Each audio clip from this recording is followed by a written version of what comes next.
Lubavitch, leur habit, le mouvement et les hommes. Un feuilleton en 15 épisodes conçu et animé par Olivier Gulan avec Serge Brodovitch et Laurence Potzelver.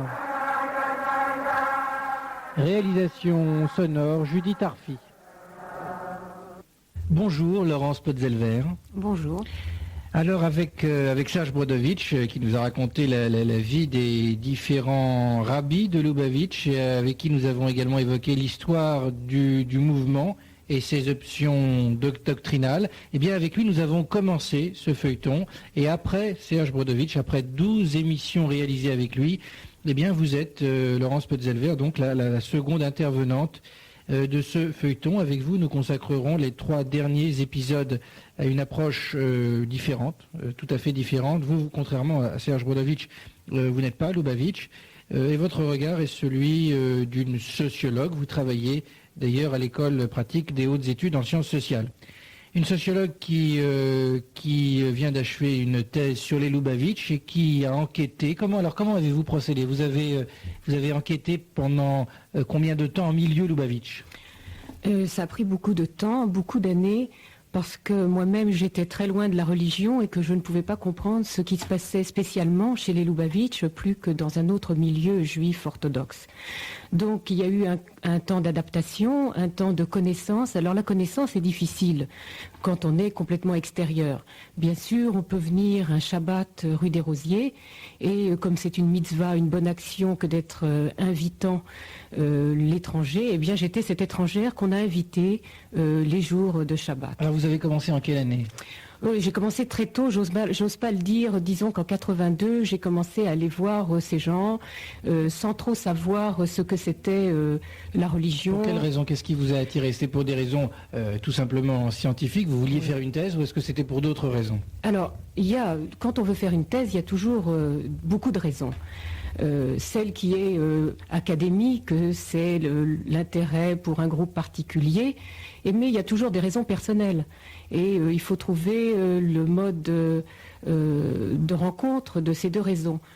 C'est vrai que je viens d'un milieu ashkénaze sécularisé, non religieux, qui n'a plus grand lien avec la communauté.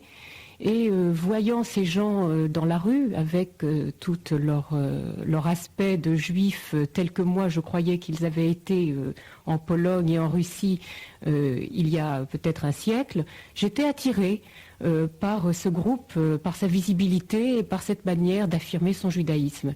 Judaïsme qui pour moi était encore vide de contenu. Alors j'ai simplement frapper aux portes. Vous voulez dire que votre premier contact avec le judaïsme religieux traditionnel, ça a été le mouvement Lubavitch, d'emblée ? Tout à fait. Je n'avais aucun contact avec le milieu juif en général, le milieu communautaire, et c'était une façon de l'aborder dans tout ce qu'il a de très particulier. Mais pour moi, comme pour beaucoup de gens hors religion, il représentait ce qui avait le plus religieux. Alors, une enquête qui a donc duré combien de temps au total ? Disons que pendant 8 ans, je me suis intéressée à la question. J'ai appris beaucoup de choses, parce que comme venant d'un milieu sécularisé, je ne savais pas ce que c'était que le Shabbat, par exemple. Et j'étais comme quelqu'un à qui on doit tout apprendre. Et ce sont les Lubavitch qui, le peu que je sais, m'ont appris. Alors, une question un petit peu personnelle, mais il faut bien l'aborder. Est-ce que vous-même, vous êtes devenue religieuse ? Pas du tout. Lubavitch ? Pas du tout, je ne suis pas devenue religieuse, j'en fais pas un point d'honneur, je n'ai pas été touchée par la religion. Et tout de même, ça a dû vous marquer. Ça m'a marqué dans la relation que j'ai eue avec eux, qui a été extrêmement chaleureuse et amicale, et j'ai compris que la perception qu'on pouvait en avoir quand on n'est pas juif ou quand on est d'un milieu très extérieur doit être complètement revue. C'est-à-dire que quand on pense à des milieux très orthodoxes, très religieux, je dirais pas le mot, mais presque intégristes, on a l'impression que ce sont des gens intolérants, qui vont vous rejeter et que ça va être très difficile. En fait, ils n'ont pas eu d'animosité envers moi. peut-être parce qu'ils sont prosélytes, et justement parce qu'ils sont prosélytes envers les Juifs, mais en même temps, j'ai quand même appris à reconnaître leur tolérance, tant qu'ils ont reconnu la mienne, mon identité propre qui était non religieuse. Mais vous vous sentez donc complètement extérieur? Oui. Je reste et je demeure extérieur. Aujourd'hui encore? Oui, je reste et je demeure extérieur avec beaucoup de sympathie pour certaines personnes que j'ai rencontrées, mais je demeure extérieur. Alors votre enquête, c'est une enquête en France? Uniquement, et je dirais même à Paris. À Paris. Est-ce qu'il y a eu au sein du monde, aux États-Unis, en Israël, en France ou dans d'autres pays, est-ce qu'il y a eu d'autres enquêtes fouillées, d'autres thèses sur ce sujet? Oui, il y a eu un livre qui a été fait par Israël Rubin, qui a écrit une thèse, je crois d'abord, sur les chassidim de Lubavitch à Montréal. C'est la seule enquête du point de vue universitaire qui a été faite. Alors donc avec vous, Laurence Potzelver, durant 3 émissions, nous allons évoquer non pas tous les thèmes de votre thèse, c'est impossible, mais nous avons choisi un certain nombre de thèmes qui vont nous permettre donc d'aborder cette sociologie du mouvement Lubavitch en France. Comment vivent les Lubavitch? Qui sont-ils? Bon, on l'a déjà vu avec Serge Brodovitch, qu'un très grand nombre d'entre eux sont des balais de Tchouva, des gens qui n'étaient pas religieux et qui le sont devenus.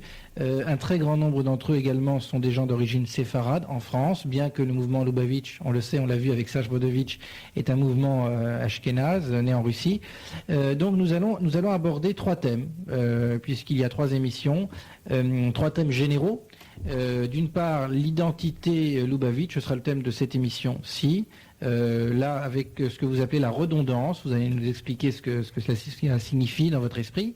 Deuxième thème, l'intégration des séfarades et la formation donc d'une identité Lubavitch très particulière en France. Et puis le 3e thème, donc la 3e et dernière émission de ce feuilleton, sera consacrée au Lubavitch et la politique. Nous avons déjà abordé ce thème la dernière fois avec Serge Brodovitch, mais là ce sera une optique tout à fait différente. Avec Serge Brodovitch, nous avons parlé des idées, je dirais de l'idéologie du rabbi actuel de Lubavitch et des militants Lubavitch d'aujourd'hui, notamment en ce qui concerne la politique israélienne et les territoires de Judée, Samarie et de Gaza. Avec vous, ce sera une approche tout à fait différente. Nous parlerons de la façon dont les Lubavitch s'insèrent politiquement, je dirais, dans la politique locale des endroits où ils vivent, et singulièrement à Paris, et les rapports qu'entretiennent les Lubavitch. C'est un sujet intéressant, important, des rapports qu'entretiennent les Lubavitch avec les différentes municipalités, par exemple, de Paris ou de certaines villes de banlieue. Alors d'abord, donc la redondance, aujourd'hui, Laurence Potzelver. Alors qu'est-ce que cela signifie? Ça signifie que les Lubavitch, à mon sens, constituent, comme beaucoup de chassidim d'ailleurs, un groupe à l'intérieur des Juifs, à l'intérieur de la communauté juive, qui a, d'une certaine manière, construit des frontières qui sont ouvertes, bien sûr, mais qui a quand même construit quelques frontières pour se séparer et pour vivre plus en tant que juifs, en tant que, pour eux, des vrais juifs ou des juifs pratiquants, et que c'est redondant parce que il y a une sorte de double barrière pour être Lubavitch. Il faut d'abord être un bon juif et ensuite on devient Lubavitch. Mais cette double barrière est construite, si vous voulez, comme est construite la barrière entre juifs et non-juifs, par des pratiques qui sont redondantes. L'exemple le plus simple, c'est en ce qui concerne la nourriture, par exemple. Lorsqu'on est un juif religieux, on mange kasher, et quand on est un Lubavitch, non seulement on mange kasher, mais on mange glad kasher. Vous voulez dire que les Lubavitch aujourd'hui à Paris mangent glad kasher? Oui. C'est-à-dire qu'ils ne mangent pas kasher beddin. C'est-à-dire que il y a un système, si vous voulez, en ce qui concerne la viande. Oui, bien sûr, ils mangent glad kasher et non pas beddin, parce qu'ils pensent que le beddin n'est pas assez regardant sur la cacheroute et sur la façon. Vous voulez dire qu'il y a des boucheries spécialisées? Il y a des boucheries glad kasher dans Paris, et comme ils ont aussi une shrita particulière. Et ils ont donc un abattage rituel qui leur est propre. Mais là, je vous pose immédiatement une question, je dirais un peu subsidiaire, mais qu'on aura l'occasion d'aborder à nouveau, je pense, au cours de ces 3 émissions. Vous dites « il mange Gladkacher », mais on sait que c'est un processus. Encore une fois, pour beaucoup de Lubavitch, pour la majorité d'entre eux, il y a un processus de teshuva. Est-ce que vous voulez dire que du jour au lendemain... Ah non. Non, du jour au lendemain, on ne mange pas Gladkacher. La teshuva, pour moi, c'est comme une longue période d'adaptation, d'apprentissage à la vie juive. Et la teshuva, c'est un long continuum. Ça passe par différentes phases. Ça passe par manger d'ailleurs kasher d'abord, parce que souvent ils n'avaient pas mangé kasher dans leur famille, ou parfois dans une cacheroute qui ne leur convient pas. Et ça passe par une période que j'ai appelée parvée, c'est-à-dire une période neutre, où la plupart des jeunes adeptes refusent la table familiale et commencent à manger ce qu'eux-mêmes ont choisi et qu'ils achètent eux-mêmes. Mais au bout du processus, en général, il y a donc ce Gladkacher dont vous parlez. Oui. Alors, quels sont les autres phénomènes de séparation? Bon, les phénomènes de séparation, c'est pas seulement la nourriture, mais c'est très important parce que la nourriture, c'est la convivialité. Et quand on cesse de manger à la table de ses parents parce qu'on dit que les parents ne mangent pas suffisamment kasher, ça crée des ruptures qui sont très douloureuses d'ailleurs. Et donc, ça commence bien sûr autour de la table, mais c'est un processus qui va beaucoup plus loin, puisqu'ensuite, pour le choix du conjoint, pour le mariage, c'est un groupe qui vit et qui se reproduit parce qu'en choisissant un conjoint Lubavitch. C'est-à-dire que ceux qui ne mangent pas à la même table ne peuvent pas être épousés. Et donc, l'endogamie du groupe se constitue petit à petit. Bien, Laurence Potzelder, je vous propose de nous retrouver après une pause musicale.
Alors, Laurence Potzelder, dans l'un de vos articles que j'ai lu, vous dites renonçant à ce qui est étranger en lui, le Lubavitch procède à la séparation des habitudes de vie et des modes de pensée antérieurs à sa conviction nouvelle, et vous ajoutez en lui-même, il devient un être séparé.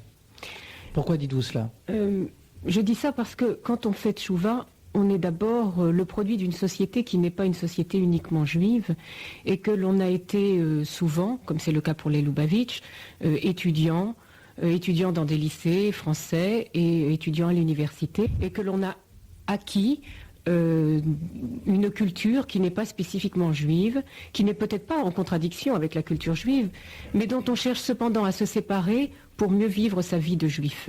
Alors, est-ce qu'il y a un peu une certaine schizophrénie dans ce processus? Non, enfin, la conviction fait que les gens la vivent plutôt bien, mais effectivement, je crois qu'ils doivent passer sous silence ou renoncer à ce qu'ils ont été antérieurement. Mais s'ils le font volontairement. Je vous pose la question parce que vous dites également, je vous cite encore une fois, le juif du retour, même Lubavitch, maîtrisant encore imparfaitement la culture religieuse dont il se réclame, rejette avec d'autant plus d'énergie la culture non juive qu'elle demeure en lui et malgré lui. Alors ça, c'est un petit peu de la schizophrénie. Bon, je peux pas dire qu'on peut pas parler de pathologie comme ça. Enfin, on peut dire schizophrénie, mais je pense que c'est un peu aller loin. Ce qu'il y a, c'est qu'effectivement, on est habitué à une culture, à un mode de vie. On doit renoncer à des amitiés, à des pratiques de vie quotidiennes, et c'est ça qui fait que je dis on renonce à la vie antérieure. Mais maintenant, le groupe sait très bien prendre en charge toutes les personnes et reconstituer, si vous voulez, une nouvelle sociabilité, des nouveaux réseaux d'amitié. Est-ce que vous pourriez donner quelques exemples de cette sociabilité ? Alors, les exemples, c'est que, bon, quand quelqu'un fait tchouva, il est d'abord séparé de ses parents. Parce que ses parents, eux, ne sont pas Lubavitch, puisqu'on est dans une situation très particulière à la France, où la plupart, donc, sont des balais tchouvé, et en plus, où on n'a pas forcément une éducation juive traditionnelle même. Donc, il y a un moment de rupture. L'exemple, donc, c'est autour de cette table familiale, et ensuite la solitude des gens. Et souvent, ça se passe à l'adolescence. C'est-à-dire que le jeune qui fait sa tchouva se retrouve seul pour manger, seul renonçant à ses amitiés du lycée ou ses amitiés de l'université. Et comme il va souvent à des cours, Lubavitch, les cours du soir qui ont lieu au Bet Rabad, c'est là qu'il se crée un nouveau réseau de camaraderie, disons. Est-ce que vous voulez dire que tous les gens que vous avez rencontrés se sont vraiment séparés de cette façon de leur famille, qu'il y a eu un processus lent mais régulier, vraiment chez tout le monde? Est-ce qu'il y a quelque chose qui est commun à tous ces ballets de Tchouva Lubavitch? Oui, lent et régulier, mais parfois aussi très brutal et très difficile. Par exemple?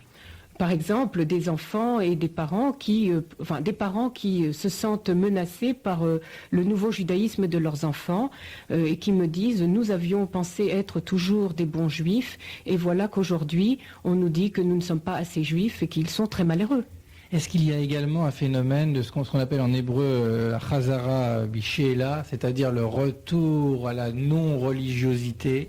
Est-ce qu'on constate aussi ce genre de phénomène?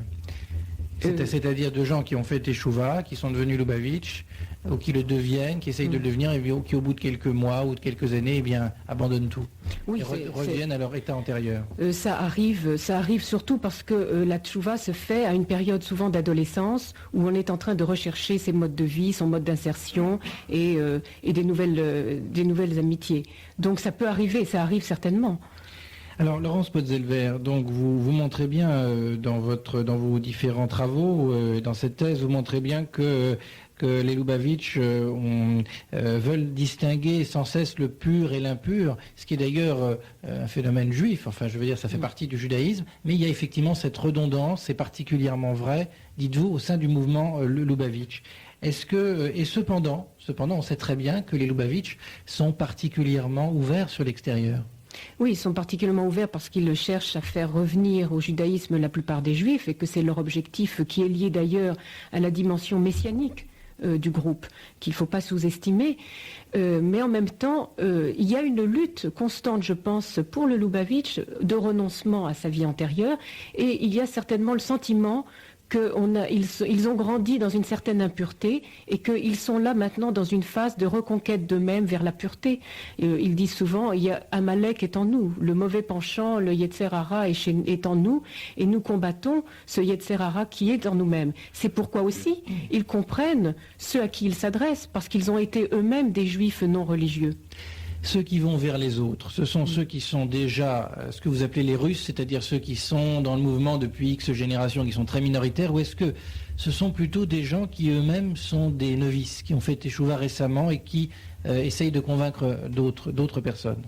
Alors oui, très bizarrement, ce ne sont pas les Russes qui vont vers les autres. Les Russes continuent et perpétuent une culture chassidique complètement traditionnelle et je crois qu'ils n'ont pas besoin pour s'affirmer et pour s'affirmer dans leur existence juive, Lubavitch, d'aller vers les autres. Or, pour les jeunes adeptes, pour les nouveaux pratiquants, aller vers les autres, c'est aussi faire l'expérience de sa propre conviction en s'adressant aux autres.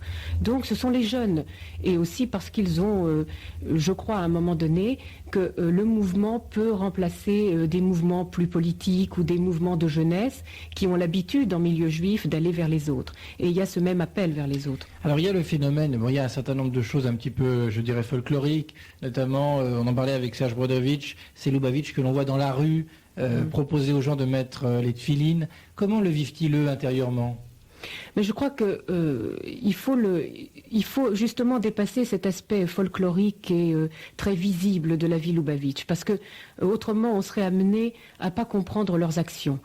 Lorsque les Lubavitch font dans la rue, arrêtent les Juifs pour leur demander de mettre les téphilines, ils sont dans une optique qui est une optique religieuse très profonde.